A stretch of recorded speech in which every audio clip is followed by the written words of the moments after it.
तर आज मला इतका आनंद झालेला आहे की प्रत्यक्षात आनंदीत आल्याचं समाधान मला या ठिकाणी मिळत आहे आणि तुमच्या रूपानं ज्ञानेश्वर माऊली, निवृत्तीनाथ महाराज, सोपान काका आणि मुक्ताबाईंचं दर्शन या ठिकाणी खरंच मला आज एकादशीच्या निमित्तानं घडलं.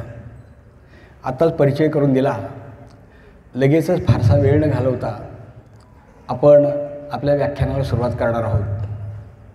व्याख्यानाचा विषय आपल्या सगळ्यांना माहीत आहे, ज्ञानेश्वर माऊलींचं पसायदान. व्याख्यान सुरू करण्यापूर्वी आपण 3 वेळा ओंकार म्हणूया. मी ओंकाराची प्रार्थना म्हणेल आणि मग आपण मूळ विषयाकडे जाणार आहोत. ओंकार आपल्या सगळ्यांना माहीत आहे. ओंकार म्हणत असताना पाठीचा कणा ताठ असावा, डोळे अर्धोन्मिलित असावेत, चित्त एकाग्र असावं, दीर्घ श्वास घ्यायचा आणि 3 वेळा आपण ओंकार म्हणूया.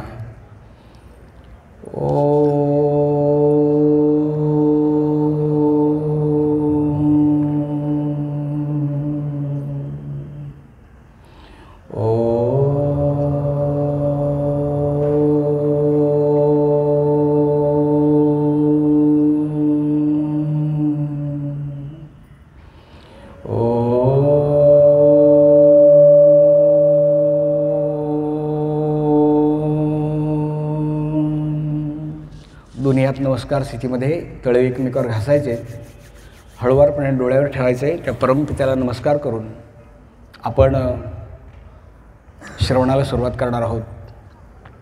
ब्रह्मानंदम परमसुखदम केवलम ज्ञानमूर्तिम द्वंद्वातीतं गगनसदृशं तत्त्वमस्यादिलक्ष्यम् एकं नित्यं विमलमचलं सर्वधी साक्षीभूतं भावातीतं त्रिगुणरहितं सद्गुरुं तं नमामि. सर्वांना या ठिकाणी वंदन. आपल्या या प्रशालेमध्ये आज कार्तिकी एकादशीच्या निमित्तानं सुंदर अशा विचाराचं जागर होतो आहे आणि या निमित्तानं व्यासपीठावर उपस्थित असलेल्या आपल्या प्रशालेच्या दोन्ही विभागाच्या मुख्याध्यापिका, पर्यवेक्षिका, माझ्या सर्व भगिनी, बंधू आणि विद्यार्थी मित्रमैत्रिणींनो, ज्ञानेश्वर माऊलींनी ज्ञानेश्वरी ग्रंथ लिहिला आपल्या सगळ्यांना माहीत आहे. ग्रंथ लिहून पूर्ण झाल्यानंतर त्यांनी एक प्रार्थना केली, पसायदान मागितलं. आता विश्वात्मके देवे येणे वाग्यज्ञ तोषावे, तोषोनी वज द्यावे पसायदाने, जे खळांची व्यंकटी सांडो तया सत्कर्मी रते वाढो, भूता परस्परे जडो मैत्रजीवांचे, दुरितांचे तिमिर जाहो, विश्व स्वधर्म सूर्य पाहो, जो जे वांछील तो ते लाहो प्राणी जात. एखाद्या कार्यक्रमाच्या सुरुवातीला किंवा कार्यक्रमाच्या शेवटी आपण पसायदान म्हणतो, पण हे पसायदान नेमकं आहे तरी काय? पसायदान हे कुणी कुणाकडे मागितलेलं आहे? पसायदान मागण्याची ज्ञानेश्वर माऊलींची भूमिका कोणत्या प्रकारची आहे याचं चिंतन होणं, याचं मनन होणं हे अत्यंत गरजेचं आहे. मगाशीच निवेदन करताना बाईंनी सांगितलं की आपली भूमी ही संतांची भूमी आहे, आपली भूमी ही शूरांची भूमी आहे, आपली भूमी वीरांची भूमी आहे आणि त्या भूमीमध्ये आपण जन्माला आलेलो आहोत. दुर्लभे भारते जन्म हा महाराष्ट्रे अतिदुर्लभ हा. भारतामध्ये जन्माला येणं ही अत्यंत भाग्याची गोष्ट आहे. महाराष्ट्रामध्ये जन्माला येणं ही त्याच्यापेक्षा भाग्याची गोष्ट आहे. पुणे जिल्ह्यामध्ये जन्माला येणं ही त्याच्यापेक्षा भाग्याची गोष्ट आहे. देहू आळंदी परिसरामध्ये जन्माला येणं ही त्याच्यापेक्षा भाग्याची गोष्ट आहे. आणि आपल्या प्राधिकरणामध्ये आपलं वास्तव्य असणं ही महत् भाग्याची गोष्ट आहे. आपण सगळेजण भाग्यवान आहोत. संतांची भूमी आपली. 9000 वयांचा ग्रंथ लिहून पूर्ण झाला आणि ज्ञानेश्वर माऊलींनी पसायदान मागितलं. पसायदान या शब्दाचा अर्थ आहे प्रार्थना. पसायदान या शब्दाचा अर्थ आहे मागणं. पसायदान या शब्दाचा अर्थ आहे प्रसाद. आणि हा प्रसाद एका संतांनी मागितलेला प्रसाद आहे. ही प्रार्थना एका संतांनी केलेली प्रार्थना आहे. हे मागणं एका संतांनी मागितलेलं मागणं आहे. मी संत या शब्दाची व्याख्या अशी करत असतो. संत म्हणजे काय? जे आमच्या जीवनामध्ये वसंत फुलवतात त्यांना मी संत असं म्हणतो. संत म्हणजे काय? जे आम्हाला भगवंताचं दर्शन घडवतात त्यांना मी संत असं म्हणतो. संत म्हणजे काय? ज्यांच्या सपणाला अंतच नाही त्यांना मी संत असं म्हणतो. स म्हणजे सद्विचार, स म्हणजे सहनशीलता, स म्हणजे सत्सद विवेक बुद्धी. याला ज्यांच्या जीवनात अंतच नाही त्यांना मी संत असं म्हणतो. तुकाराम महाराजांचं उदाहरण मी नेहमी सांगत असतो. तुकाराम महाराजांना 2 बायका होत्या. पहिल्या पत्नी नेहमीच आजारी असायच्या. शेवटच्या घटका मोजतायत पहिल्या पत्नी. घरात पाण्याचा थेंब नाही. पर्णकुटीच्या दारामध्ये तुकाराम महाराज बसलेत. गळ्यात माळ, हातात टाळ, पांडुरंग पांडुरंग पांडुरंग चाललं आहे. त्यांच्या दुसऱ्या पत्नी जिजाबाई, त्यांचं नाव अत्यंत तापड स्वभावाच्या. महाराजांच्या जवळ ते आल्या आणि त्या म्हणतात, बंद करा तुमचं ते पांडुरंग पांडुरंग, घरात पाण्याचा थेंब नाही. ही शेवटच्या घटका मोजते. रागा वैतागाने जिजाबाईंनी डोक्यावर मातीचा अंडा घेतला आणि पाणी आणण्यासाठी त्या निघून गेल्या. 15-20 मिनिटांनंतर जेव्हा परत आल्या तेव्हा विचार असा डोक्यात होता की निदान आता तरी तुकाराम महाराज तिच्याजवळ बसलेले असतील. पण कसलं काय, जेव्हा जिजाबाई तिथे आल्यात ना, पाहतात तर तुकाराम महाराज आई तिथंच बसलेले होते. आता मात्र जिजाबाईंना भयंकर राग आला. आपल्या डोक्यावर जो मातीचा अंडा होता तो तसाच घेतला आणि तुकाराम महाराजांच्या डोक्यात टाकला. तुकाराम महाराज म्हणतात, जिजा तू किती का चांगली आहेस. एवढे दिवस मी ऐकलं होतं गरजेल तो पडेल काय, पण आज तू गरजली सुद्धा आणि पडली सुद्धा. ज्यांच्या जीवनात सहनशीलतेला अंतच नाही त्यांना मी संत असं म्हणतो. नाथांचं उदाहरण असं सांगत असतो. 14व्या शतकामध्ये नाथ महाराज होऊन गेले. शांतीचं मूर्तिमंत प्रतीक, कधी रागवायचेच नाहीत. व अक्षरशः नाथांना रागावून दाखवण्यासाठी त्यावेळेला पैज लावली, 200 रुपयाची पैज. त्यावेळेला 200 रुपयाला फार मोठी किंमत होती. नाथांचं जीवन आणि इतर संतांचं जीवन याच्यामध्ये फार मोठा फरक. समृद्ध जीवन, भली मोठी शेती, स्वतंत्र देवघर, चेरेबंदी वाडा. एक दिवस नाथ महाराज सकाळच्या वेळेला पूजा करत बसले देवघरामध्ये. ज्या ग्रहस्थाने पैजेचा विडा उचललेला होता तो ग्रहस्थ सरळ आल्याने नाथांच्या मांडीवर जाऊन बसला. त्याला वाटलं नाथ महाराज रागावतील, पण कसलं काय, नाथ महाराज रागावले नाहीत. उलट त्यांनी आपल्या पत्नीला हाक मारली आणि ते म्हणतात, अगं ऐकलंस का, बघ आपल्याकडे कोण पाहुणे आले, त्यांना बसायला जरा चटई तरी अंथर. नाथांची पत्नी 14व्या शतकातली, पतीनं सांगितलेली ऐकणारी होती. ताबडतोब त्या बाहेर आल्या आणि चटई टाकण्यासाठी खाली वाकल्या. पण या ग्रस्ताला वाटलं नाथ महाराज रागावले कसे नाहीत. त्याने दुसरी युक्ती शोधून काढली. नाथांच्या पत्नी जेव्हा चटई टाकण्यासाठी खाली वाकल्या त्यावेळेला हे ग्रस्त नाथांच्या मांडीवरून टुणकून उडाले आणि तिच्या कडेवर जाऊन बसले. नाथांनी जेव्हा ते दृश्य पाहिलं तेव्हा नाथ महाराज म्हणतात, बघ कसा गोपाळ कृष्ण यशोदेच्या कडेवर बसल्यासारखा दिसतो, त्याला आत तरी ने आणि दूध तरी दे. ज्यांच्या सुविचाराला अंतच नाही त्यांना आपण संत असं म्हणतो. त्या ग्रस्ताला खूप वाईट वाटलं. तो खाली उतरला, नाथांचे पाय धरले आणि सांगितले, नाथ महाराज चुकलो मी, पण तुमच्यासारख्या संतांना त्रास दिल्याचं पाप माझ्या डोक्यावर बसलं, पैज मात्र हरलो. नाथांनी विचारलं, कसलं पाप, कसली पैज. त्या ग्रस्तांनी सांगितलं, जर तुम्ही रागावला असतात ना मी 200 रुपये जिंकलो असतो.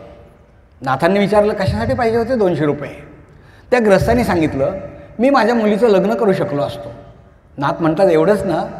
पटकन उठले, तिजोरीची चावी घेतली, तिजोरी उघडली, तिजोरीतून 200 रुपये काढले, त्या ग्रस्ताच्या हातात दिले आणि त्याला सांगितलं, तू पुढे धावत जा, मी तुझ्या पाठीमागून धावत येईल. पाहणाऱ्या लोकांना असं वाटेल मी तुझ्यावर भयंकर रागावलो आहे आणि आणखीन तुला ते 200 रुपये देऊन टाकतील. 200चे 400 होतील. ज्यांच्या सुविचाराला अंतच नाही त्यांना मी संत असं म्हणतो. ज्ञानेश्वर माऊली संत आहेत. मागतात ते जगासाठी मागतात. बरेच वेळा संतांची तुलना ही पंतांच्याबरोबर केली जाते. पंत म्हणजे काय, जे डोक्याने मोठे असतात त्यांना म्हणतात पंत. आणि संत म्हणजे काय, जे हृदयाने मोठे असतात त्यांना म्हणतात संत. सगळे संत हे पंत नाहीत आणि एकही पंत हा संत नाही. वामन पंतांना आपण वामन पंत म्हणतो, वामन संत म्हणत नाहीत. मोरो पंतांना आपण मोरो पंत म्हणतो, मोरो संत म्हणत नाहीत. पण ज्ञानेश्वर माऊली मात्र संतांचे संत आणि पंतांचे पंत आहेत म्हणून त्यांचं जीवन भाग्यवंत आहे. ते जेवढे डोक्याने मोठे आहेत तेवढेच ते हृदयाने सुद्धा मोठे आहेत. ते सातारकर महाराज आता नुकतेच गेले 2 महिन्यापूर्वी मोठी सुंदर व्याख्या करायची बरं का. पंत म्हणजे काय, विद्वान. आणि विद्वान म्हणजे काय, ज्याच्या ठिकाणी विद्येची वाढ आहे त्याला म्हणायचं विद्वान. म्हणजे जे सोपं आहे ना ते अवघड करण्याची मंडळी फार हुशार असतात. एकदा एक विद्वानग्रस्त रस्त्याने चालले होते.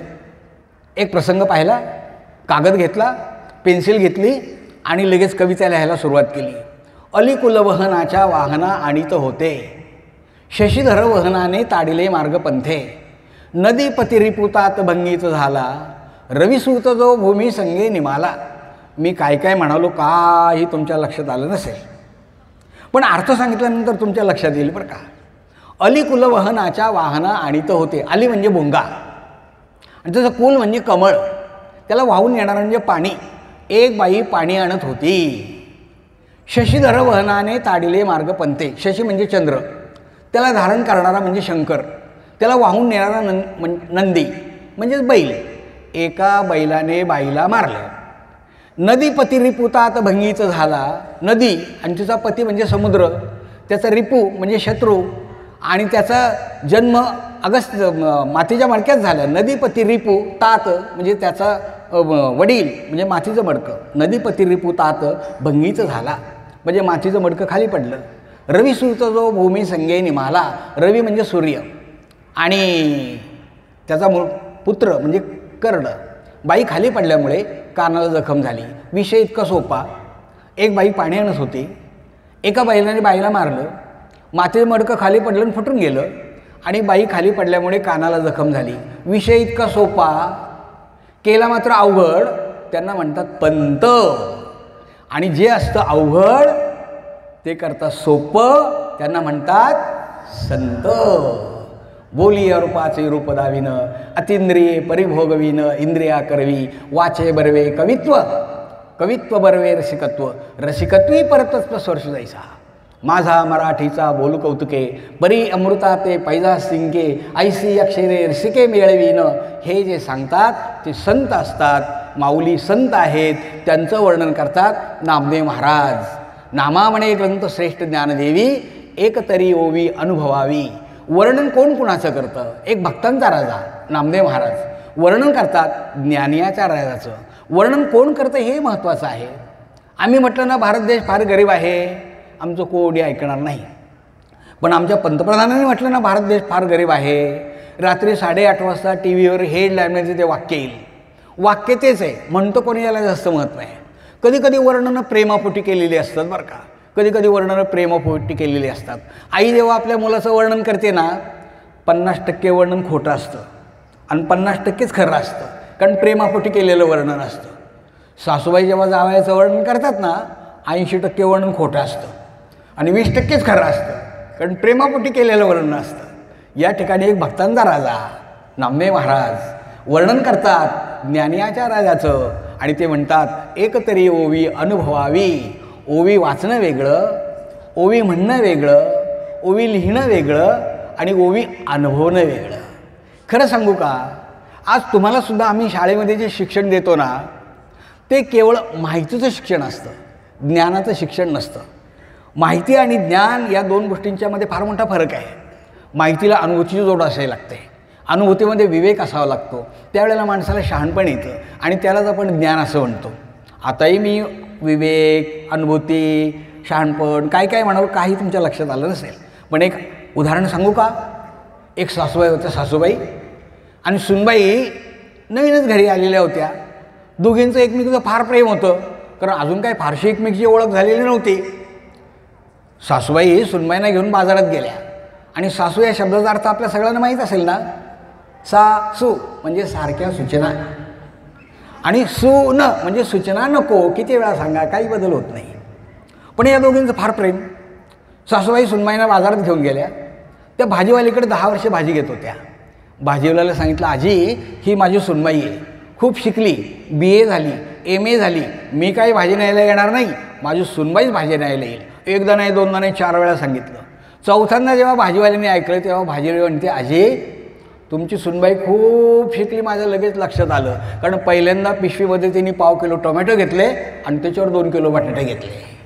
माहिती आहे पण ज्ञानच नाही. घरी जाईपर्यंत आमलेट. तुम्ही मला रोज प्रतिज्ञा म्हणता, भारत माझा देश आहे, सारे भारतीय माझे बांधव आहेत, माझ्या देशावर माझे प्रेम आहे, पोपटासारखी प्रतिज्ञा म्हणता. पण काही कामानिमित्त आम्ही जर ऑफिसमध्ये गेलो आणि बाकावरचा मुलगा इकडचा इकडे सरकला की मारामारी करायला सुरुवात करता. काय त्या प्रतिज्ञेला अर्थ? जे आपण वाचतो ते आपल्या जीवनामध्ये येणं अत्यंत महत्त्वाचं आहे. आपल्या जीवनामध्ये येणं अत्यंत महत्त्वाचं आहे. आईचं वर्णन करायला सांगितलं, काही सुंदर निबंध लिहितात. समुद्राची शाई, आकाशाचा कागद, झाडांची लेखणी केली तरी जिचे उपकार आपल्याला लिहिता येत नाहीत, अशा आईचं वर्णन काय करावं? आणखीन 10-12 ओळी लिहितील. पण घरी गेल्यानंतर आईने जर काही काम सांगितलं, थम्सअप. काय उपयोग? जे आपण वाचतो, जे आपण लिहितो ते आपल्या जीवनामध्ये आलं पाहिजे. नामावणे ग्रंथ श्रेष्ठ ज्ञानदेवी, एकतरी ओवी अनुभवावी. असो, पसायदाने मागणं आहे. सामान्य माणसांचं मागणं आणि संतांचं मागणं याच्यामध्ये फार मोठा फरक आहे बरं का. आम्ही सगळी सामान्य माणसं, आमची मागणी पण किती सामान्य असतात म्हणून सांगू. कुठेतरी सत्यनारायणाची पूजा असते, गुळगुळीत झालेलं 10 पैशाचं नाणं जे कुठेही चालत नाही ते आम्ही देवापुढे ठेवतो आणि देवाजवळ मागणं मागतो. पुत्र पौत्र धन धान्य संपत्ती लक्ष्मी मालगाडीसारखं लांबलचक मागणं मागतो. देवाला मात्र 10च पैसे ठेवतो. तेच तुकाराम महाराजांना पांडुरंग प्रसन्न झाले आणि पांडुरंगाने विचारलं, तुकोबाराया काय मागायचं असेल ते मागा.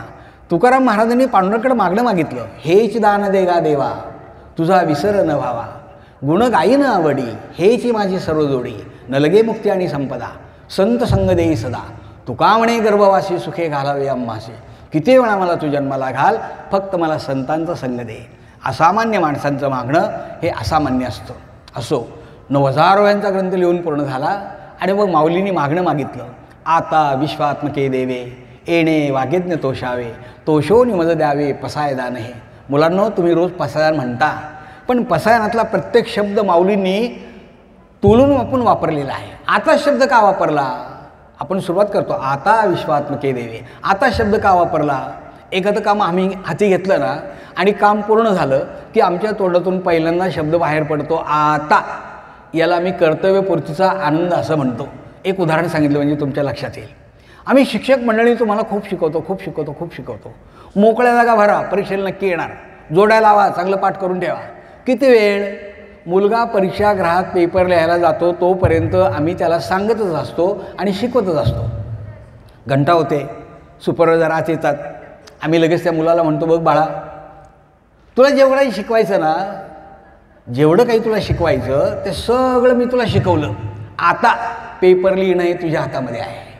कर्तव्यपूर्तीचा आनंद शिक्षकांना आहे म्हणून त्यांच्या तोंडातून आता शब्द बाहेर पडतो. 9000 यांचा ग्रंथ लिहून पूर्ण झाला. माऊलींना एवढा मोठा आनंद झाला असेल की शब्द बाहेर पडला आहे, आता विश्वात्मके देवे. आणखीन एक उदाहरण सांगतो. मुलगी लहान असते, वडील त्याला मोठं करतात, शाळेमध्ये पाठवतात, कॉलेजमध्ये पाठवतात, BA करतात, MA करतात, 4-2 हजार रुपये पगाराची नोकरी मिळवून देतात, 2-4 उंबरठे झिजवतात, 3-4 लाख रुपये खर्च करतात, लग्न सोहळा संपन्न होतो. मुलगी सगळ्यांचे निरोप घेते. पहिल्यांदा आपल्या मैत्रिणीकडे जाते, नंतर आपल्या भावाकडे जाते, नंतर आपल्या आईकडे जाते आणि सगळ्यात शेवटी वडिलांकडे जाते. वडील त्याला म्हणतात, बघ बाळे, मी तुला लहानचं मोठं केलं, शाळेत पाठवलं, कॉलेजमध्ये पाठवलं, BA केलं, MA केलं, 3-4 लाख रुपये खर्च केला, आता दिल्या घरी तो सुखी राहा. कर्तव्यपूर्तीचा आनंद आहे वडिलांना. 9000 वया नेहून पूर्ण झाल्या. माऊलींनी पसायदान मागितलं, आपल्या गुरुजींकडे मागितलं. विश्वात्मक हा शब्द त्यांनी निवृत्तीनाथांच्यासाठी वापरलेला आहे. ते म्हणतात, हे विश्वात्मक परमेश्वरा, हे निवृत्तीनाथा, हे गुरुराया, मी जो ज्ञानयज्ञ केलेला आहे या ज्ञानयज्ञाने तुम्ही प्रसन्न व्हा. तोषोनी मज द्यावे पसायदान. हे कोणत्या प्रकारचा ज्ञानयज्ञ झाला? 750 वर्षापूर्वीचा प्रसंग आहे. ही 4ही भावंड पैठणला गेलेली होती, शुद्धीपत्र आणण्यासाठी गेलेली होती, जातीचं प्रमाणपत्र आणण्यासाठी गेलेली होती. पण तत्कालीन धर्ममार्तंडांनी संन्याशाला मुलं झालीच कशी अशा प्रकारचा एक प्रश्न उपस्थित केला आणि प्रमाणपत्र देण्याचं नाकारलं. जेव्हा रेड्याच्या मुखातून वेद बोलवले गेले त्यावेळेला एक प्रकारचा चमत्कार घडला. जे बसलेले होते ते पटकन उठले, उठलेले होते ते मटकन खाली बसले, हातातली पोथ्या पुस्तकं गळून पडली, ज्ञानदेवांचा जय जयकार असो अशा प्रकारच्या घोषणा सुरू झाल्या आणि आता प्रमाणपत्र घेण्याची कुठल्याही प्रकारची आवश्यकता नव्हती. ही सगळी भावंड पुन्हा आळंदीकडे यायला निघालेली आहेत. रात्रीची वेळ आहे, बैलगाडीतून प्रवास करतायत, पांढरशुभ्र चांदणं पडलेलं आहे. बैलगाडी हाकणाऱ्याच्या मागच्या बाजूला निवृत्तीनाथ सोपान काका मुक्तावे बसलेले आहेत. अचानक ज्ञानदेवांना आपल्या आईची आणि बाबांची आठवण झाली आणि माऊली असं म्हणतात, दादा, लोक नमस्कार करतात, तो चमत्काराला नमस्कार करतात, पण त्यासाठी आपली आई आणि बाबा आपल्याला गमावे लागले. ज्ञानदेवांच्या डोळ्यातून घळघळ अश्रू वाहत होते. निवृत्तीनाथांना वाटलं हीच योग्य वेळ आहे उपदेश करण्याची.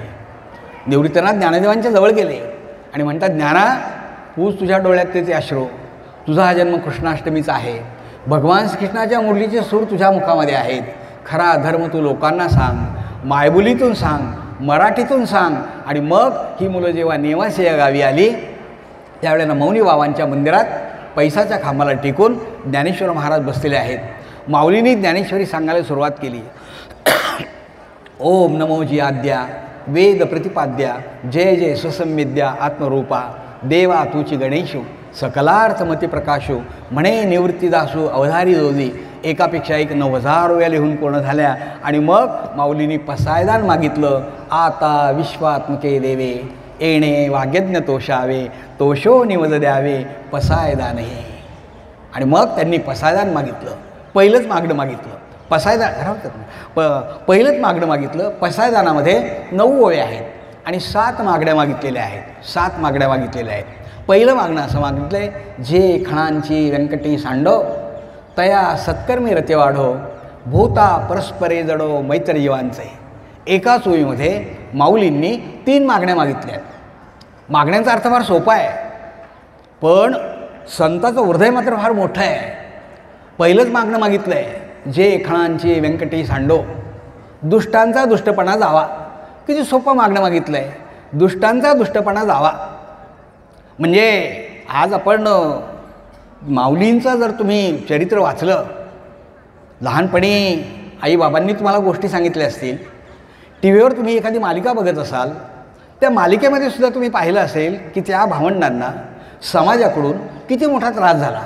पण अशा समाजाचं वाटोळं व्हावं असा विचार माऊलींच्या मनात आला नाही. उलट त्यांनी पहिलं मागणं मागितलं आहे, दुष्टांचा दुष्टपणा जावा. कारण त्यांना माहीत आहे एखादी व्यक्ती जन्माला आल्यावर काय दुष्ट म्हणून जन्माला आली का, एखादी व्यक्ती जन्माला आलेली चोर म्हणून जन्माला आलेली का आहे का. आजोबाचे संस्कार, आजोबाची परिस्थिती त्याला तसं करत असते. हा दुष्टांचा माणूस वाईट नसतो. माणसातला वाईटपणा वजा केला की माणूस खूप चांगला असतो. माणसातला वाईटपणा वजा केला माणूस खूप चांगला असतो. रावण वाईट नव्हता, रावणामधली रावणी प्रवृत्ती वाईट होती, ती वजा केली की रावण खूप चांगला होता. कंस वाईट नव्हता, कंसातला अहंकार वाईट होता, तो वजा केली की कंस खूप चांगला होता. माणूस वाईट नसतो, त्यातला वाईटपणा वजा केला पाहिजे. माऊलीने हेच मागणं मागितलं आहे. एक गोष्ट सांगणार आहे, आवडतात तुम्हाला गोष्टी? सगळ्यांनी एकदा हो म्हणा बरं. अरे वा वा. मग आता माझ्या प्रवचनामध्ये व्याख्यानामध्ये खूप गोष्टी आहेत बरं का, आणि त्या तुम्हाला आवडतील. माणूस वाईट नसतो, संस्कार त्याला वाईट करत असतात. एक चित्रकार होता, चित्रकार, जागतिक चित्रकला स्पर्धा भरली होती. चित्रकाराला असं वाटलं आपण सुंदर चित्र काढावं, पण चित्र काढायचं म्हणल्यानंतर काहीतरी मॉडेल समोर पाहिजे, काहीतरी प्रतिकृती समोर पाहिजे. तो चित्रकार अनेक घरांच्यामधून फिरला. त्याला एक लहानसं मूल दिसलं, गोऱ्या रंगाचं, गुलाबी गालांचं, टपोरं डोळ्यांचं, पांढऱ्या शुभ्र दातांचं, कुरळ्या कुरळ्या केसांचं. ते लहान मूल पाहिल्यानंतर चित्रकाराला असं वाटलं काही सुंदर कलाकृती निर्माण केली, आपण याच मुलाचं चित्र काढायचं. तो चित्रकार तासनतास त्या मुलाच्या समोर बसून राहायचा. एक दिवस कागद घेतला, पेन्सिल घेतली, सुंदर चित्र रेखाटलं, रंगभरण केलं आणि त्या चित्राला खाली नाव दिलं, हे देवदूताचे चित्र आहे. जागतिक चित्रकलेच्या स्पर्धेसाठी पाठवलं. जगातून हजारो चित्र आली होती आणि शेकडो परीक्षक होते. सर्व परीक्षकांनी अशी भिंतीवर लावलेली होती चित्र.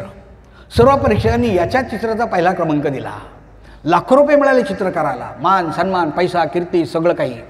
मनामध्ये विचार आला, बस आता आपण आपल्या जीवनात काही करायचं नाही, कुठेतरी खेडेगावात जाऊया, 400-200 एकर बागायत शेती घेऊया, आरामशीर जीवन जगूया.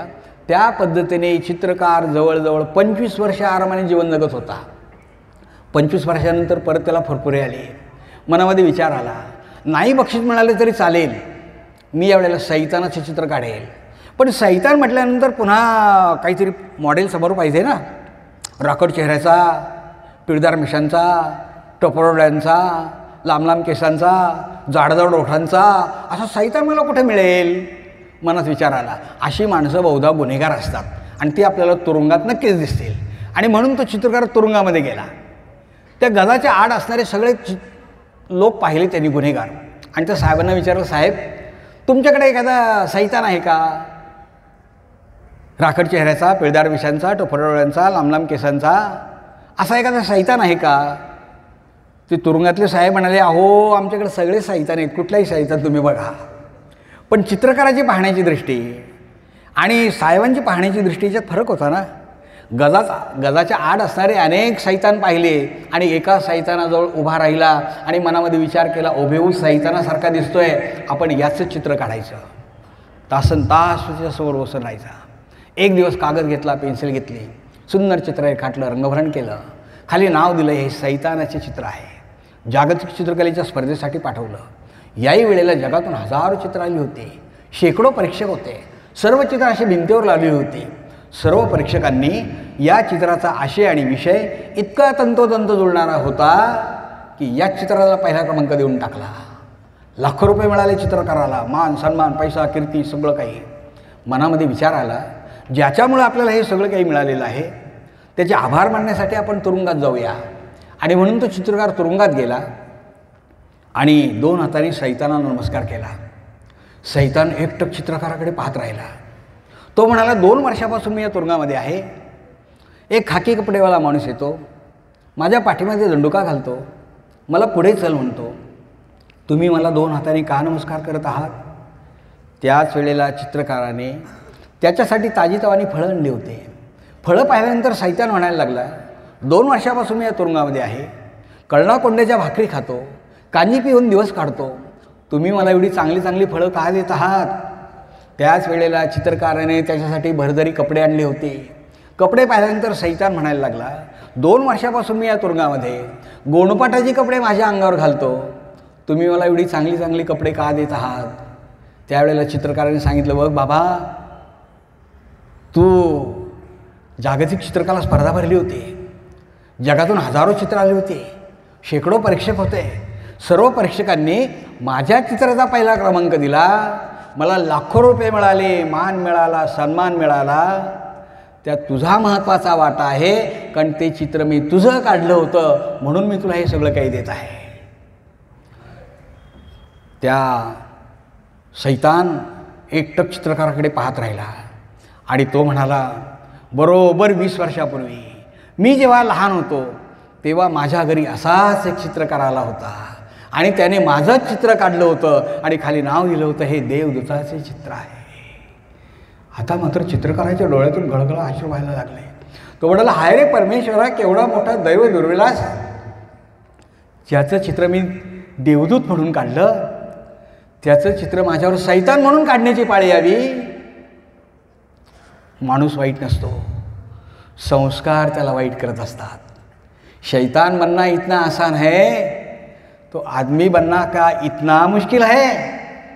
आपण आपल्या जीवनामध्ये सैतानही होऊ शकतो आणि माणूसही होऊ शकतो. काय व्हायचं हे पूर्णपणे आपण ठरवायचं आहे मुलांना, आपण ठरवायचं आहे. हंसहा श्वेतः बकः श्वेतः कोवेद हंस बकयो हो, नीरक्षीर विवेकेतू हंसा हंसा बकः बकः. हंसही पांढरा असतो आणि बगळाही पांढरा असतो, कोवेद हंस बकयो हो. मग दोन्हीमध्ये फरक कोणता? पण दूध आणि पाणी एकत्र केल्यानंतर जो दूधच पितो त्याला आपण हंस पक्षी असं म्हणतो. काकः कृष्णः पिकः कृष्णः कोवेद काक पिकयो हो, वसंत समये प्राप्ते काकक काकक पिकक पिकः.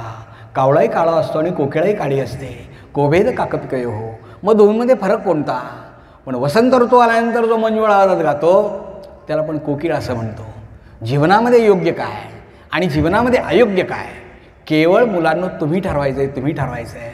आपल्या जीवनात आपण काय व्हायचं आहे हे तुम्ही ठरवायचं आहे. जेव्हा शाळेमध्ये एखादी कविता तुम्ही शिकता ना, एखादा धडा तुम्हाला बाई शिकवतात ना, त्यावेळेला प्रत्येक धड्यामध्ये, प्रत्येक कवितेमध्ये काहीतरी संस्कार असतो, काहीतरी मूल्य असतं. ते मूल्य आपल्या जीवनामध्ये येणं महत्त्वाचं आहे. केवळ प्रश्नांची उत्तरं देता येणं म्हणजे शिक्षण नाही. प्रश्नांची उत्तरं देता येणं म्हणजे शिक्षण नाही. त्यातून आपण नेमकं काय शिकलो, काय शिकलो. मला माझ्या लहानपणीची एक कविता आठवते बरं का. झाडाखाली बघुनी सावली बसतो चांभार, ठाऊक मजला आहे याचा सर्व कारभार, रापी याची लखलख करीते चरा चरा चाले. फार सुंदर कविता होती बरं का. त्या कवीने एक शेवटी प्रश्न विचारला होता. तो कवी असं म्हणतो, एक कोडे मजला नवलगडे विचार किती केला. एक कोडं मला पडलंय, खूप विचार केला, पण मला काही त्याचं उत्तर सापडत नाही. तुम्हालाही त्याचं उत्तर सांगता. आणि त्याने तो प्रश्न विचारला होता, नवे पाय तन कधी न घातले याने पायात. त्याने प्रश्न विचारला, कोडं पडले की मी त्यांनी जगाला सगळी नवीन पायतणं शिवून दिली, नवीन जोडे शिवून दिले, स्वतः मात्र कायम जुनेच घातले. लहानपणी मला नाही कवितेचा अर्थ समजला, नाही समजला, पण मोठं झाल्यानंतर बाकी कवितेचा अर्थ समजला की अरे हो, स्वतःसाठी जगलास तर मेलास आणि दुसऱ्यासाठी जगलास तर जगलास. म्हणून आपण दुसऱ्यासाठी जगलं पाहिजे, दुसऱ्यासाठी जगलं पाहिजे. जे खळांची व्यंकटी सांडो दुष्टांचा दुष्टपणा जावा. माऊलींनी दुसरं मागणं मागितलं, जे खळांची व्यंकटी सांडो तया सत्कर वीरते वाढो. चांगल्या कर्माबद्दल प्रेम निर्माण झालं पाहिजे. अलीकडे माणसं म्हणतात चांगली कर्म केली पाहिजेत, चांगली, पण मी नाही, बाकीच्यांनी. देशभक्त जन्माला आले पाहिजेत, पण माझ्या घरात नाहीत, शेजारच्या घरात. माझा मुलगा डॉक्टर, वकील किंवा इंजिनियर झाला पाहिजे. म्हणजे उपदेश करणं फार सोपं आहे, पण आचरणात आणणं खूप अवघड आहे बरं का. आचरणात आणणं खूप अवघड आहे. महाराज रस्त्याने चालले होते अंबारीतून आणि एक ग्रस्त त्याने पाहिले. म्हातारे ग्रस्त झाड लावत होते. राजाला मोठं नवल वाटलं. राजा अंबारीतून खाली उतरला, म्हाताऱ्या ग्रस्तांच्या जवळ गेला आणि विचारलं, बाबा तुमचं वय किती? बाबांनी सांगितलं असेल 4 विसा. 4 विसा म्हणजे 80 वर्ष. राजाने पुढचा प्रश्न विचारला की बाबा अजून तुम्ही किती वर्ष जगणार आहात? त्यांनी सांगितलं, काय सांगू, देवाज्ञा, देवाची आज्ञा झाली की मला जावं लागणार. राजाने पुढचा प्रश्न विचारला, बाबा या झाडाला फळं यायला अजून 10-12 वर्ष लागणार आहेत, तोपर्यंत तुम्ही जगणार आहात का? बाबांनी मोठं सुंदर उत्तर दिलं. बाबा म्हणाले, महाराज आयुष्यभर ज्या झाडाची फळं मी खाल्लीत ना, ती झाडं मी लावली नव्हती, माझ्या आजोबांनी आणि पंजोबांनी लावली होती. हे झाड मी याच्यासाठी लावत आहे की या झाडाची फळं माझी नातवंड आणि पतवंड खातील. तया सत्कर वीरते वाढो. चांगल्या कर्माबद्दल प्रेम निर्माण झालं पाहिजे. मुलांनो, 30-40 वर्षापूर्वी प्राधिकरण सुरू झालं, त्यावेळेला प्राधिकरणात काही नव्हतं, सगळा उजाड अशा प्रकारचा भाग होता. आपल्या शाळेची ही रम्य वास्तू या ठिकाणी त्यावेळेला नव्हती. ज्या महानुभावांनी विचार करून ह्या शिक्षण संस्थेची स्थापना केली आणि आज तुमच्यासारख्या विद्यार्थ्यांना शिक्षण घेण्याची संधी या ठिकाणी प्राप्त होत आहे, त्या महानुभावांना खरोखर मनापासून नमस्कार करतो, मनापासून नमस्कार करतो. तया सत्कर वीरते वाढो. चांगल्या कर्माबद्दल प्रेम निर्माण झालं पाहिजे. माऊलींनी पुढचं मागणं मागितलं आहे, भूता परस्परे जडो मैत्री जीवांचे. काही सोपा विचार मांडला आहे, एकमेकावर प्रेम करावं. भूता परस्परे जडो मैत्री जीवांचे. एकमेकावर प्रेम करावं. भगवान येशू ख्रिस्त असं म्हणतात, love is God and God is love. प्रेम म्हणजेच भगवंत आणि भगवंत म्हणजेच प्रेम. साने गुरुजी म्हणतात, खरा तो एकची धर्म, जगाला प्रेम अर्पावे. फुलांना, फळांना, पशूंना, पक्ष्यांना, सगळ्यांना प्रेम अर्पावं. आपण एकमेकावर प्रेम करावं. आपण अज्ञानामुळे म्हणतो बरं का, आम्ही शरीरावर प्रेम करतो. शरीरावर कोणी प्रेम करत नाही, शरीरावर कोणी प्रेम करत नाही. त्या शरीरामध्ये जे चैतन्य असतं ना, त्या चैतन्यावर माणसं प्रेम करतात. चैतन्य संपलं ना की कोणी त्या शरीरावर प्रेम करणार नाही. माणसं प्रेम करतात, ती चैतन्यावर प्रेम करतात. एक गोष्ट सांगतो, पहिली गोष्ट आवडली ना तुम्हाला, आता ही पण गोष्ट आवडेल. एक राजा होता. राजाला एक व्यसन होतं. मोठ्या लोकांची व्यसन पण मोठेच असतात बरं का. राजाला व्यसन काय होतं, राजाने एक आरशे महाल तयार केला होता.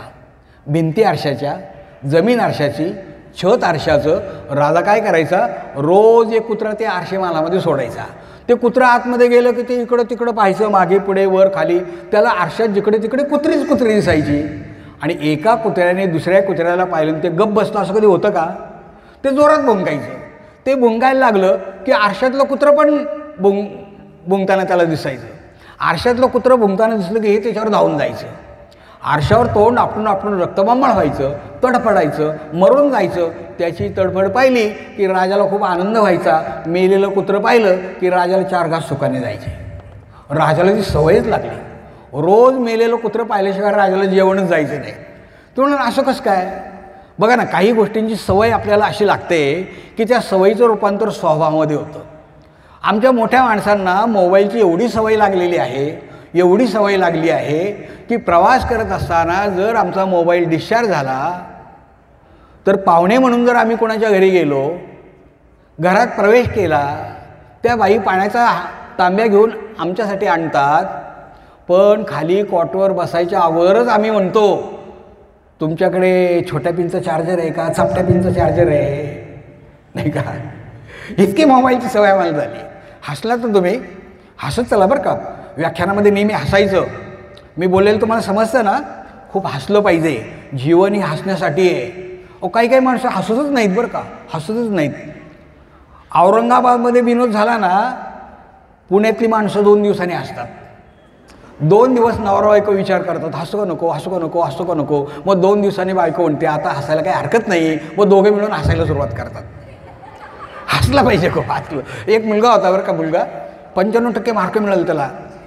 10वीच्या परीक्षेत 95% मार्क मिळाले. पेढे वाटण्याचा कार्यक्रम चालला आहे. सगळेजण आनंदाने पेढे खात आहेत.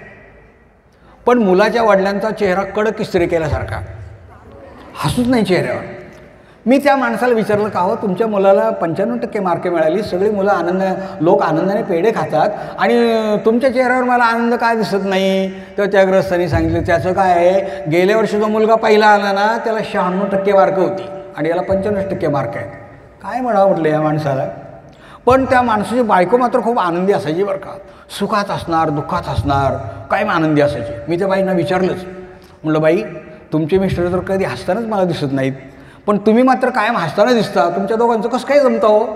त्या बाई म्हटलं काय करता? म्हणजे ॲडजस्टमेंट करावं लागते. म्हटलं काय काय ॲडजस्ट करता? तेव्हा त्या बाईने सांगितलं अहो कुठं जायचं असलं ना तरी ॲडजस्टमेंट करावं लागते. लग्नाला जायचं असलं, वाढदिवसाला जायचं असलं, बारशाला जायचं असलं, वास्तुशांतीला जायचं असलं का मग मी जाते. आणि मैतीला जायचं असलं, 10व्याला जायचं असलं, 12व्याला जायचं असलं तर त्यांना पाठवते. आता असं पटलं तुम्हाला. असो, माऊली मागणं मागितलं भूता परस्परे जडो मैत्र जीवांचे, एकमेकाने एकमेकावर प्रेम करावं. राजाला सवयच लागली. मेलेलं कुत्रं पाहिल्याशिवाय राजाला जेवणच जायचं नाही. 10 दिवस राजाला उपवास करायची पाळी आली. 10 दिवसानंतर एक कुत्रा शोधून आणला. राजाला काय आनंद झाला. राजाने तो कुत्रा आतमध्ये सोडला. ते कुत्रं वर खाली मागे पुढे इकडे तिकडे पाहायला लागलं, पण कुत्रं काय भुंके ना. राजाला मोठं नवल वाटलं. राजाने लगेच नोकरांना विचारलं कुठून आणला हा कुत्रा? नोकर म्हणाले अमक्या अमक्या स्वामी. ताबडतोब म्हणजे त्या स्वामींना इथे घेऊन या. स्वामीजी हजर. राजाला नमस्कार केला. राजाने विचारलं स्वामीजी जेवढी म्हणून कुत्री मी आरशे महालामध्ये सोडली ते एकमेकाकडे पाहत होती, तडफडत होती, भुंकत होती, तुमचा कुत्रा का नाही भुंकला? स्वामींनी सांगितलं महाराज याला 2 कारणं आहेत. पहिलं कारण असं, मी रोज सकाळीच उठतो. मी उठलो की आंघोळ करतो. माझी आंघोळ झाली की मी देवपूजा करतो. माझी आंघोळ झाली की मी माझ्या कुत्र्याला पण आंघोळ घालतो. मग मी देवपूजा करतो. माझी देवपूजा झाली की मी माझ्या कपाळाला गंध लावतो. त्याच वेळेला मी माझ्या कुत्र्याच्या कपाळाला सुद्धा गंध लावतो. माझा गंध माझ्या कपाळाला कसा आला याच्यासाठी मी रोज आरशात पाहतो. आणि कुत्र्याचा गंध त्याच्या कपाळाला कसा लागला याच्यासाठी कुत्र्याला मी रोज आरसा दाखवतो. आणि आरशात पाहून पाहून कुत्र्याला हे माहीत झालं आहे की आरशातलं कुत्रं दुसरं तिसरं कोणी नसून आपणच आहोत. मग कुत्रं भंगेल कसं? माझ्यातलं चैतन्य आणि इतरांच्यामधलं चैतन्य हे एकच आहे याची जाणीव माणसाला झाली की माणसं भांडतील का एकमेकाबरोबर? भेद शरीराचा असेल, भेद रंगाचा असेल, भेद रूपाचा असेल, पण चैतन्य मात्र सगळ्यांच्या ठिकाणी सारखं असतं. मुंगीपासून तर हत्तीपर्यंत, मानवापासून तर ब्रह्मदेवापर्यंत चैतन्य सगळ्यांच्या ठिकाणी सारखं असतं. या चैतन्यावर प्रेम करायला शिका. भूता परस्परे जडो मैत्र जीवांचे. माऊलींनी 4थं मागणं मागितलं दुरितांचे तिमिर जाओ, विश्व स्वधर्म सूर्य पाहो, जो जे वांछील तो ते लाहो प्राणीजात. याही ओळीमध्ये माऊलींनी पुन्हा 3 मागण्या मागितल्या. ते म्हणतात दुरितांचे तिमिर जाओ म्हणजे काय, तर अज्ञानाचा अंधकार दूर व्हावा. प्रत्येकाला असं वाटत असतं माझ्या जीवनामध्ये मला सुख मिळावं. सुख मिळवण्यासाठी माणसं दुःख कमी करण्याचा प्रयत्न करतात, अनेक मार्गाचा अवलंब करतात. पर्यायाने सुख मिळत नाही, त्यांना अधिक दुःखच मिळतं. मग नेमकं सुख कशात आहे हे माणसाला समजलं पाहिजे. जोपर्यंत आमच्यातलं अज्ञान जात नाही ना तोपर्यंत दिव्य ज्ञानाची प्राप्ती कधी होणार नाही. एखादा कंदील असतो, कंदील, मला कंदील माहिती आहे ना सगळ्यांना. कंदिलाची काच जर आतल्या बाजूला काळी झालेली असेल, ज्योतीचा प्रकाश बाहेरच्या बाजूला पडणार नाही. पण ज्ञानाच्या फडक्याने अज्ञानाची काजळी जर आम्ही स्वच्छ केली तर दिव्य ज्ञानाचा प्रकाश बाहेर पडेल.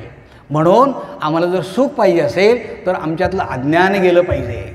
जोपर्यंत अज्ञान जात नाही तोपर्यंत ज्ञानाची प्राप्ती नाही.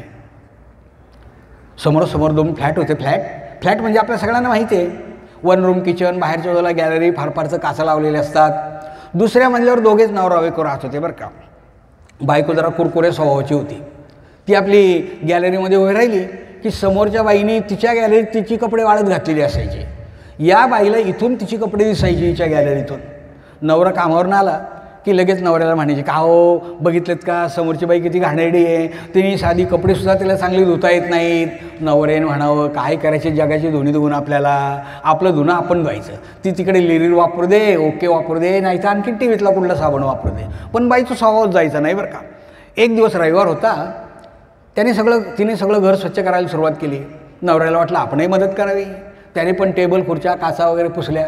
सोमवारी नेहमीप्रमाणे कामावर गेला. संध्याकाळी घरी आला. आज न सांगता चहा तयार होता. एका डिशमध्ये गरम गरम पोहे होते, एका डिशमध्ये बिस्किट होते. मनामध्ये विचार आला, आज स्वारी फार खुश दिसते, सगळंच काही न सांगता झालेलं दिसते. तो तिला विचारणार, तेवढ्यात बायको म्हणते, अहो बघितलं का समोरच्या बाईने कपडे किती स्वच्छ धुतलीत ते. तेव्हा या गृहस्थांनी सांगितलं, अगं कपडे तिने रोजच्यासारखीच धुतलेली आहेत. गॅलरीत उभं राहून ज्या काचेमधून तू बघतेस ना, त्या काचेवर एवढे दिवस धूळ साचलेली होती. काल सगळी धूळ मी स्वच्छ केली आणि म्हणून तुला कपडे स्वच्छ दिसत आहे. जोपर्यंत आमच्यातलं अज्ञान जात नाही तोपर्यंत दिव्य ज्ञानाची प्राप्ती कधी होणार नाही. माऊलीने हेच मागणं मागितलं आहे, दुरितांचे इतिमेर जाओ. पुढे ते म्हणतात, विश्व स्वधर्म सूर्य पाहो. प्रत्येकाच्या जीवनामध्ये स्वधर्माच्या सूर्याचा उदय व्हावा. धर्म या शब्दाचा अर्थ काय आहे? हिंदू, मुस्लिम, ख्रिश्चन, बौद्ध, यहुदी, पारशी अशा प्रकारचा अर्थ माऊलींना अभिप्रेत नाही. धर्म या शब्दाचा अर्थ स्वीकृत कार्य, निजाचार, स्वतःचं काम, नेमून दिलेलं काम. मी शिक्षक असेल, शाळेमध्ये प्रामाणिकपणे काम करणं हा माझा धर्म आहे. तुम्ही विद्यार्थी आहात, प्रामाणिकपणे अभ्यास करणं हा तुमचा धर्म आहे. प्रत्येकाचा धर्म ठरलेला असतो. प्राणीनेही धर्म सोडत ना बरं का, प्राणी धर्म सोडत नाहीत, पण माणसं मात्र धर्म सोडतात. माझ्यासारख्या शिक्षकाने म्हणावं की हातात खडू न घेता मी 50-60 हजार रुपये पगार घेतो. कामगारांनी म्हणावं हात काळे न करता मी 50,000 रुपये पगार घेतो. पण माऊलींनी सांगितलं आहे, स्वधर्म जो सांडिलं तयासी काळ दंडिलं, चोर म्हणून हरिलं सर्वस्व तयाचे. प्रत्येकाने आपलं काम प्रामाणिकपणे केलं पाहिजे, प्रामाणिकपणे केलं पाहिजे. प्राणी नाही धर्म सोडत. कबीर महाराज रस्त्याने चाललेले होते. पाण्यात पडलेलं एक विंचू त्यांनी पाहिला. कबीरांना वाटलं हा विंचू पाण्यात पडला आहे, बुडणार, मरणार. कबीराने त्या विंचूला वर काढलं. पण तो काय करायचा, वर काढलं की बोटाला नांगी मारायचा, परत खाली पडायचा. कबीर महाराज परत त्याला वर काढायचे, तो परत बोटाला नांगी मारायचा. एकदा नाही, दोनदा नाही, 4 वेळा असं झालं.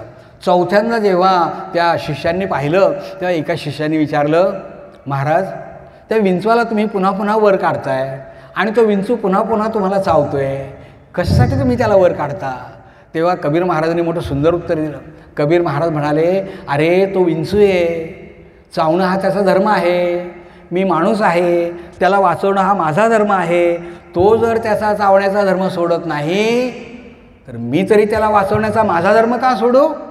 मला त्याला वाचवलंच पाहिजे. प्राणी धर्म सोडत नाहीत, पण माणसं मात्र धर्म सोडायला लागली. म्हणून माऊलीने मागितलं, विश्व स्वधर्म सूर्य पाहो.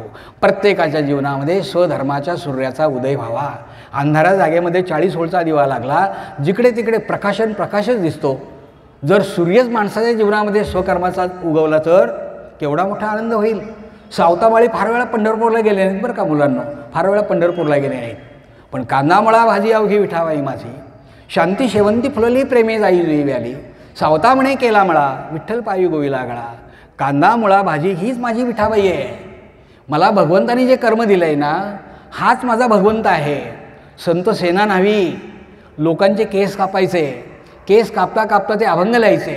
भगवंतानी मला हे कर्म दिलं आहे, ते मला प्रामाणिकपणे केलं पाहिजे. अभंग लिहायचे.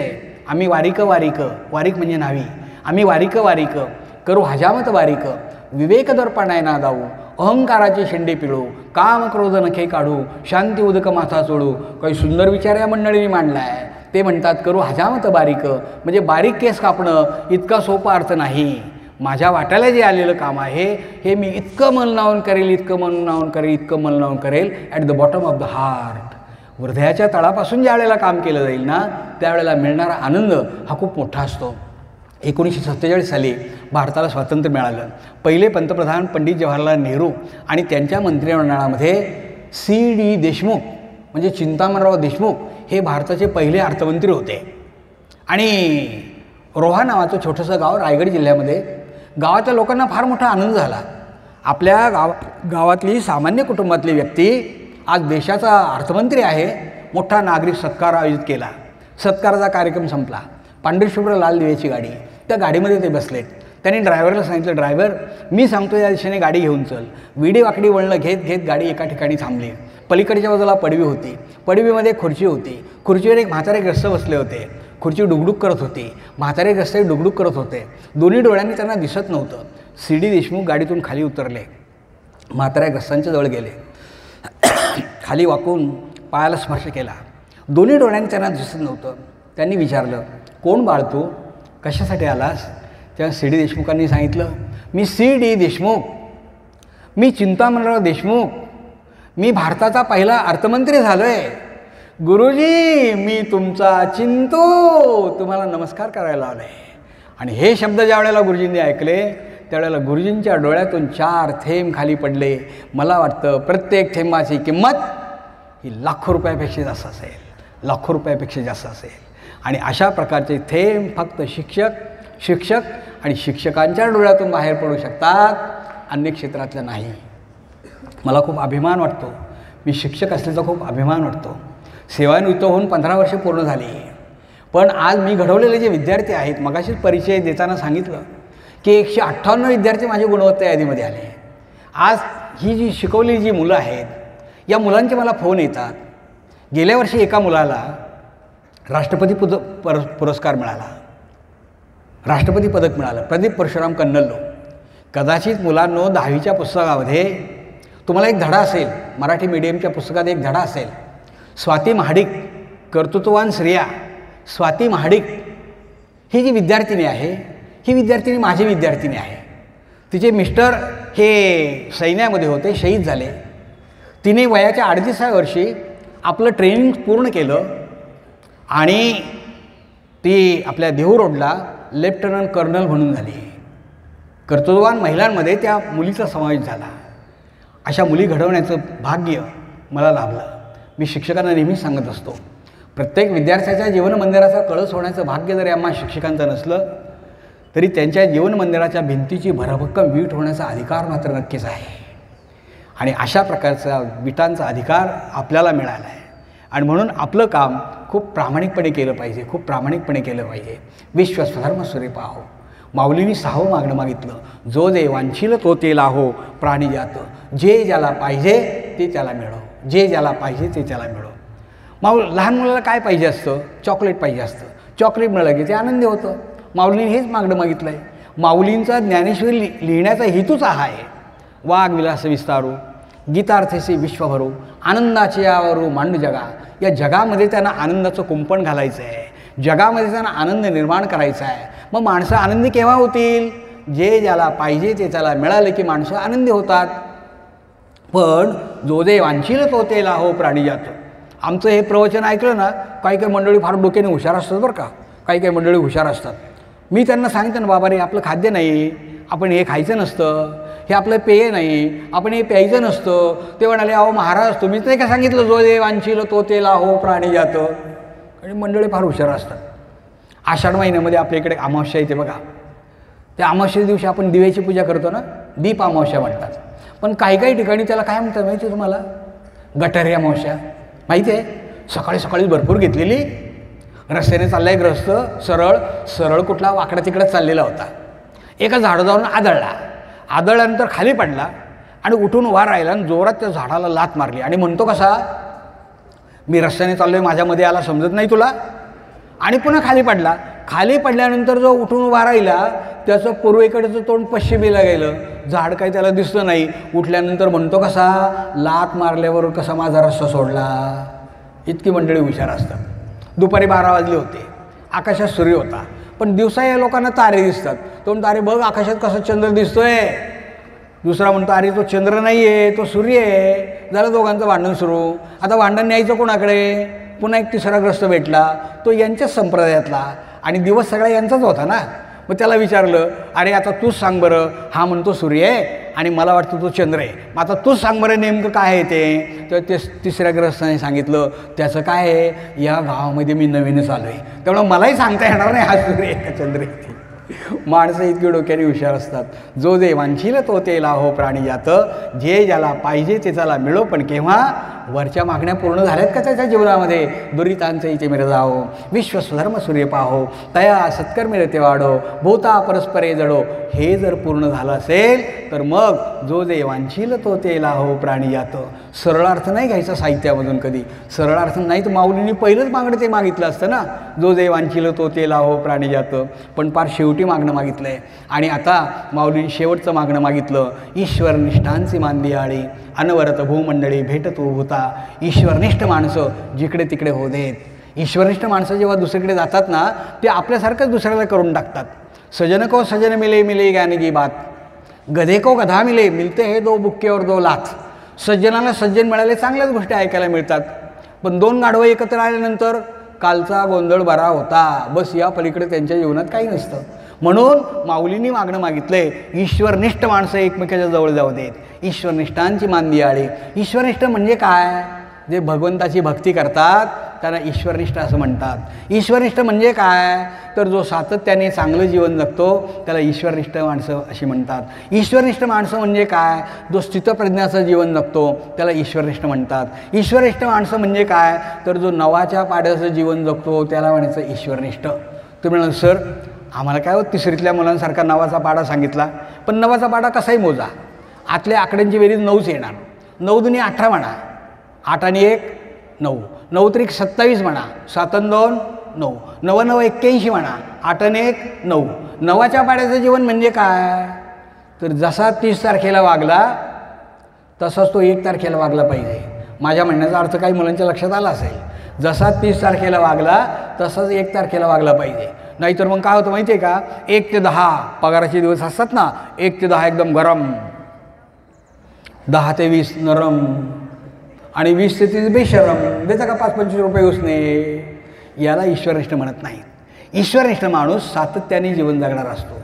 अशा प्रकारची ईश्वरनिष्ठ माणसं एकमेकाच्या जवळ येऊ देत. ईश्वरनिष्ठांची मांदी आळी, अनवरत भूमंडळी भेटतो भूता. अशा प्रकारच्या ईश्वरनिष्ठ माणसांना मी काय म्हणू? तुम्ही रोज 5000 म्हणता. ईश्वरनिष्ठ माणसांचं वर्णन केलं आहे. चला कल्पतरूंचे आरव. तुम्ही चला म्हणत असाल बरं कधी कधी. चला नाही म्हणायचं बरं. चला म्हणजे काय? आईस्क्रीम खायला चला? चला नाही, चला. चला म्हणजे चालते बोलते. चला कल्पतरूंचे आरव. ईश्वरनिष्ठ माणसं म्हणजे कल्पतरूच्या बागा आहेत. आरव म्हणजे बाग, कल्पतरूच्या बागा आहेत. चेतना चिंतामणीचे गावं. एक चिंतामणी असा असतो की त्या मण्यासमोर आपली चिंता व्यक्त केली की लगेच आपल्या चिंता दूर होऊन जातात. ईश्वरनिष्ठ माणूस एकच चिंतामणी नाही तर चिंतामणीच्या गावाच्या गावं आहेत. बोलते जे अर्णव पियुषाचे. अर्णव म्हणजे समुद्र, पियुष म्हणजे अमृत. हे अमृताचे समुद्र आहेत. अशा प्रकारच्या ईश्वरनिष्ठ माणसांचं वर्णन करताना ते म्हणतात, मी यांना चंद्र म्हणू का?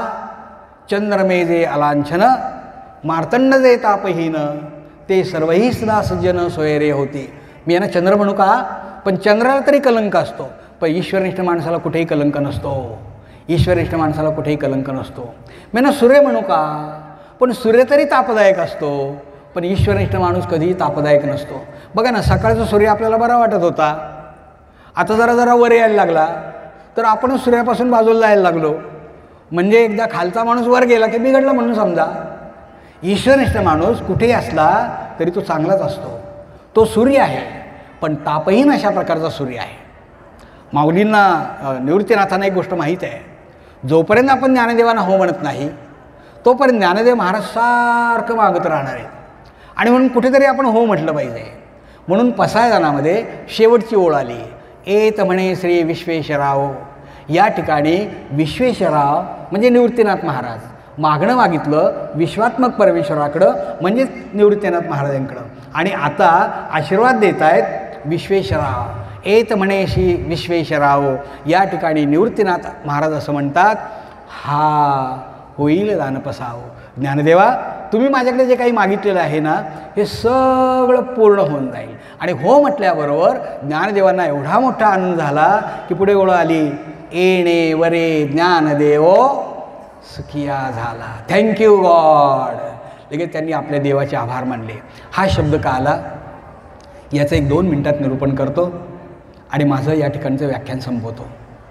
विठ्ठलपंत आणि रुक्मिणी आई यांच्या पोटी जन्माला आलेली ही 4 भावंडं. गृहस्थ धर्मामधून संन्यास धर्मामध्ये आणि संन्यास धर्मामधून गृहस्थ आश्रमात आल्यानंतर संन्यासाला झालेली मुलं म्हणून समाजाने या मुलांना वाळीत टाकलं. आताची सामाजिक परिस्थिती आणि 750 वर्षापूर्वीची सामाजिक परिस्थिती याच्यामध्ये फार मोठा फरक आहे. पूर्वी तेल तेल्याकडेच मिळणार, मडकी कुंभाराकडेच मिळणार, केस न्हावीच कापणार. अलीकडे देशपांड्यांचं किंवा कुलकर्ण्यांचं ब्युटी पार्लर असतो तो भाग वेगळा. पण त्यावेळेला असं नव्हतं. तेलेने तेल द्यायचं नाही, न्हाव्याने केस कापायचे नाहीत, कुंभाराने मडकी द्यायची नाहीत. सगळ्या समाजाने यांच्यावर बहिष्कार टाकला. विठ्ठलपंत समाज वृंदांकडे गेले आणि सांगितलं आम्ही करावं तरी काय. समाज वृंदांनी सांगितलं तुम्ही सरळ मरावं आणि आपल्या मुलांना सुख मिळावं. म्हणून विठ्ठलपंतांनी तोही निर्णय घेतला. रात्रीची वेळ आहे, मुलांना जर तुम्ही आळंदीला गेलात तर सिद्धपेठ तुम्हाला पाहायला मिळेल. त्या ठिकाणी माऊलींची राहण्याची झोपडी होती. झोपडीमध्ये ही चारही भावंड झोपलेली आहेत, रुक्मिणीही झोपलेल्या आहेत. आज विठ्ठलपंतांनी पूर्ण निर्णय केलेला होता की आपण कायमचं इथून निघून जायचं. त्यांनी रुक्मिणीला जागं केलं आणि सांगितलं रुक्मिणी, समाजाने आपल्याला अशा अशा प्रकारची शिक्षा सांगितलेली आहे. उद्यापासून आपण या ठिकाणी राहायचं नाही बरं, लांब कुठेतरी जाऊया, देहांत प्रायश्चित्त घेऊया, जलसमाधी घेऊया की आपल्या पश्चात आपल्या मुलांना सुख मिळेल. पण जाताना कोणाला तरी सांगितलं पाहिजे. निवृत्तीनाथांचं वय त्यावेळेला 15-16 वर्षाचं होतं. वैराग्य होतं, थोडीशी समज होती, संकटाला सामोरं जाण्याची पात्रता होती. विठ्ठलपंतांनी निवृत्तीनाथांना जागं केलं आणि सांगितलं निवृत्तीनाथा, समाजाने आम्हाला अशा अशा प्रकारची शिक्षा सांगितलेली आहे. उद्यापासून आम्ही दोघंही तुम्हाला दिसणार नाही बरं. निवृत्तीनाथा, या मुलांची आई आणि बाबा ही दोन्ही कामं तूच करायचीच बरं का. तो ज्ञानदेव ज्ञानी आहे पण थोडा हट्टी आहे. त्याने जर काही मागितलं त्याला कधी नाही म्हणू नकोस. सोपानाचं कौतुक करत जा, मुक्ताबाईचे लाड पुरवत जा. भरलेल्या डोळ्याने जड अंतःकरणाने त्या चारही तेजस्वीरांकडे पाहिलं आणि विठ्ठलपंत आणि रुक्मिणी आई तिथून कायमचे कायमचे कायमचे कायमचे पुन्हा परत न येण्यासाठी निघून गेले. मुलांनो, या तेजस्वीरांना सोडून जात असताना त्या आईला आणि वडिलांना किती प्रचंड यातना होत असतील. शब्द अपुरे पडतात, शब्द अपुरे पडतात. विठ्ठलपंत आणि रुक्मिणी तिथून निघून गेले. परंतु मुलांनो, आईचं आणि वडिलांचं प्रेमाचा थोडा फरक असतो बरं का. वडिलांचं प्रेम जरा भीतियुक्त असतं, आईचं प्रेम मूर्तिवंत प्रेमाचं प्रतीक असतं. आपण जर रस्त्याने चाललो ना आणि साप दिसला की आपल्याला भीती वाटते आणि आपल्या तोंडात शब्द येतो, अरे बापरे. भीती वाटली की बापाचं नाव तोंडात येतं आणि ठेच लागली की आई ग. रुक्मिणी आईचं प्रेम तशाच प्रकारचं होतं. पुन्हा रुक्मिणी आई मागे आल्यात. तोपर्यंत निवृत्तीनाथ दारात उभे होते. निवृत्तीनाथांना रुक्मिणी आई म्हणतायत, निवृत्तीनाथा, तो ज्ञानाचा ज्ञानी आहे पण थोडा हट्टी आहे. त्याने काही मागितलंच ना, नाही म्हणू नकोस त्याला. सोपानाचं कौतुक करत जा, मुक्ताबाईचे लाड पुरवत जा. आपली आई दादाला काहीतरी सांगते. हे अर्धवट झोपेत ज्ञानेश्वर महाराज ऐकत होते, अर्धवट झोपेत ऐकत होते. ज्ञानेश्वर ज्ञानी आहे पण हट्टी आहे. त्याने काही मागितलं त्याला कधी नाही म्हणू नकोस. अर्धवट झोपेत ऐकत होते. पुन्हा एक वार त्या तेजस्वरांकडे पाहिलं आणि रुक्मिणी तिथून कायमच्या कायमच्या कायमच्या पुन्हा परत नेण्यासाठी निघून गेल्या. सकाळ झाली, मुलं जागी झाली. पाहता तर आपली आई आणि बाबा आपल्याला कुठेच दिसत नाहीत. सगळा प्रकार मुलांच्या लक्षात आला आणि मग ज्ञानदेवांना असं वाटलं, अरे हो, रात्री आई दादाला काहीतरी सांगत होती. ज्ञानदेव ज्ञानी आहे पण हट्टी आहे. त्यांनी काही मागितलं त्याला कधी नाही म्हणू नकोस. मग मी माझ्या दादाकडे काही मागणार नाही, काही मागणार नाही. आणि संपूर्ण आयुष्यात ज्ञानदेवांनी स्वतःसाठी म्हणून काही मागितलं नाही, स्वतःसाठी म्हणून काही मागितलं नाही. जे मागितलं ते जगासाठी मागितलं, जे मागितलं ते विश्वासाठी मागितलं, जे मागितलं ते पसायदानातून मागितलं. आता विश्वात्मके देवे येणे वाग्यज्ञ तोषावे, तोषो निमज द्यावे पसायदान हे. आणि म्हणून मुलांनो, पसायदान ही प्रार्थना केवळ प्राधिकरणातल्या लोकांसाठी केलेली नाही. पसायदान ही प्रार्थना केवळ महाराष्ट्रातल्या लोकांसाठी केलेली नाही. पसायदान हा प्रसाद केवळ भारतातल्या लोकांसाठी मागितलेला नाही, तर पसायदान ही प्रार्थना जगातल्या प्रत्येक माणसासाठी मागितलेलं मागणं आहे. प्रत्येक माणसासाठी मागितलेलं मागणं आहे. पसायदान केवळ हिंदूंसाठी केलेली प्रार्थना नाही, पसायदान जगातल्या विश्वमानवासाठी केलेली प्रार्थना आहे. आणि हे पसायदान आपल्या जीवनामध्ये येणं हे अत्यंत महत्त्वाचं आहे. पसायदानातील प्रत्येक शब्द मंत्र आहे, मंत्र आहे, मंत्र आहे. रोज पसायदान म्हणत चला, रोज पसायदान म्हणत चला. संध्याकाळ झाली की मुलांना देवघरात बसा, दिव्याच्या समोर बसा, माऊलींना तुमचं जे आराध्य असेल त्याला नमस्कार करा, पण पसायदान चुकू नका. रोज पसायदान म्हणा. पसायदानाची अनुभूती सांगायची नसते, पण सांगितल्याशिवाय राहतही नाही. 1996 साली ज्ञानेश्वर माऊलींच्या समाधीला 700 वर्ष पूर्ण झाली. 700 वर्ष पूर्ण झाली. आणि त्यावेळेला फार मोठा कार्यक्रम आळंदीमध्ये होता. शिक्षक दिन, शाळेला सुट्टी आमच्या 5 सप्टेंबर. मी त्या कार्यक्रमामध्ये पार्टिसिपेट होण्यासाठी आळंदीला गेलो आणि ते सगळं वातावरण तिथलं पाहिलं. आणि मग मी एक संकल्प केला की माऊलींच्या कृपेने आपल्याला जे पसायदान समजलं आहे ना, माऊलींना 700 वर्ष पूर्ण झालीत, आपण 701 ठिकाणी जाऊन हे पसायदान लोकांच्या समोर सांगायचं. शिक्षकांनी खूप चांगले संकल्प करावेत, खूप चांगले संकल्प करावेत. ज्या देशातले शिक्षक आचाराने, विचाराने, उच्चाराने संपन्न असतात, तो देश मोठा व्हायला वेळ लागत नाही, मोठा व्हायला वेळ लागत नाही. मी संकल्प केला. मंदिरांमध्ये, घरांमध्ये अखंड हरिनाम सप्ताह, DED कॉलेज, BED कॉलेज, ज्या ज्या ठिकाणी मला निमंत्रण येत गेलं त्या त्या ठिकाणी मी सांगत गेलो. पसायदानाचा प्रचार करत गेलो. संपूर्ण महाराष्ट्रावर फिरलो. पसायदानाचा प्रचार हा माझा श्वास झाला आणि पसायदानाचा प्रसार हा माझा उच्छ्वास झाला.